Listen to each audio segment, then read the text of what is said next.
वो मिट्टी के बर्तन व खिलौने बनाया करता था और उसे शहर जाकर बेचा करता था। कभी कभी उसके 2-4 खिलौने बिकते तो कभी वो भी नहीं, जैसे तैसे उसका गुजारा चल रहा था। एक दिन उसकी बीबी शीला बोली, सुनो जी, क्यों न शहर जाकर कोई नौकरी ही कर लो। नौकरी करोगे तो महीने के अंत में कुछ धन तो आएगा।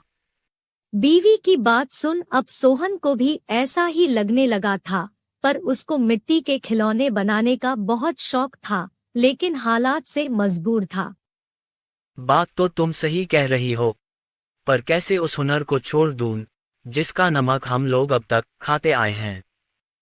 मैं जानती हूँ आप बहुत मेहनत और लगन से खिलौने बनाते हो, पर बाजार में बिक्री ना होने से अब हमारा गुजारा नहीं होता। अब तो यह हालत हो गई है कि रसोई में अन्न का एक दाना भी नहीं बचा। ठीक है, मैं कल सुबह ही शहर जाकर कोई न कोई नौकरी तलाश करता हूँ। अगले दिन वो शहर के लिए रवाना हो गया और एक व्यापारी के पास वह नौकरी करने लगा। सोहन वहां नौकरी करता तो जरूर था, पर उसका मन अभी भी अपने चाक और मिट्टी के खिलौनों में ही रहता था।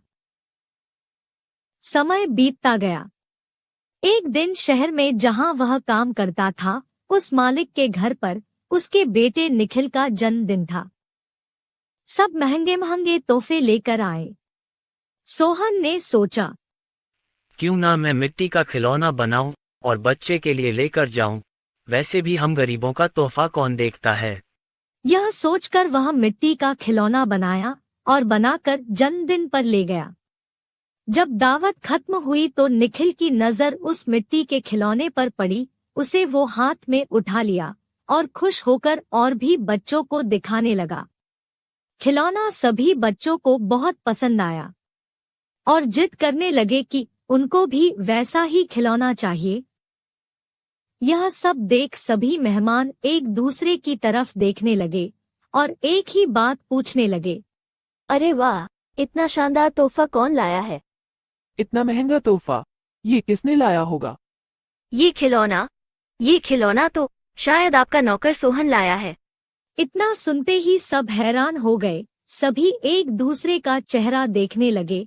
तभी मालिक बोला, सोहन सोहन तो बहुत गरीब है, इतना महंगा खिलौना कहाँ से ला सकता है? हाँ, मैंने देखा है, ये खिलौना सोहन ही लाया है। ठीक है, सोहन को बुलाओ, उससे पूछो कि ये खिलौना वह कहाँ से खरीदा है। वहाँ सोहन आता है और सब उसी के तरफ देखते हैं। वह माहौल देखकर हैरान हो जाता है। मुझसे क्या गलती हुई, सब मुझे ही घूर रहे हैं। शायद मेरा खिलौना निखिल को पसंद नहीं आया होगा और बच्चों के सामने वो अपमानित होगा। कोई बात नहीं, मैं माफी मांग लूंगा। मालिक, क्या आपने मुझे बुलाया?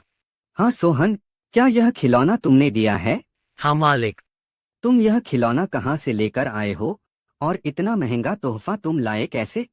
इतना सुन सोहन मन ही मन खुश होता है और मुस्कुराते हुए बोलता है, माफ कीजिएगा मालिक, ये कोई महंगा तोहफा नहीं है, यह मैंने खुद बनाया है। गांव में यही खिलौना बनाकर मैं अपने परिवार का गुजारा करता था, लेकिन इससे अब घर नहीं चलता, इसलिए आपके यहाँ नौकरी करने आया हूँ। अरे वाह, तुम क्या अभी है खिलौना बना सकते हो? और सभी बच्चे को तुम्हारा खिलौना बहुत पसंद आया है, इन्हें भी ऐसा ही खिलौना चाहिए। सोहन खुश होकर बोला, हाँ मालिक, बिल्कुल बना सकता हूँ। जब कल मैं आऊँगा तो खिलौना बना कर लेते आऊँगा। अगले दिन सोहन ने शानदार रंग बिरंगे खिलौने बना कर दिए। यह देख मालिक ने सोचा, क्यों ना मैं खिलौने का भी व्यापार करूं। वह अपने बीवी से बोला, सुनीता, सोहन खिलौना बहुत अच्छा बनाता है, उसे खिलौना बनवाकर शहर में उसका भी व्यापार कर लें। उसे सोहन को उसके मनपसंद का काम भी मिल जाएगा और उससे अच्छी तनख्वाह भी मिल जाएगी, साथ ही साथ एक मोटी रकम हम भी कमा लेंगे। ये तो अच्छा विचार है जी। यह सोच मालिक ने सोहन को खिलौना बनाने के काम पर लगा दिया और बदले में हर महीने अच्छी खासी तनख्वाह देने लगा और रहने को घर भी दिया। यह सब पाकर सोहन और उसका परिवार बहुत खुश हो गया और सोहन को उसके मनपसंद का काम भी मिल गया। दोनों हंसी खुशी रहने लगे।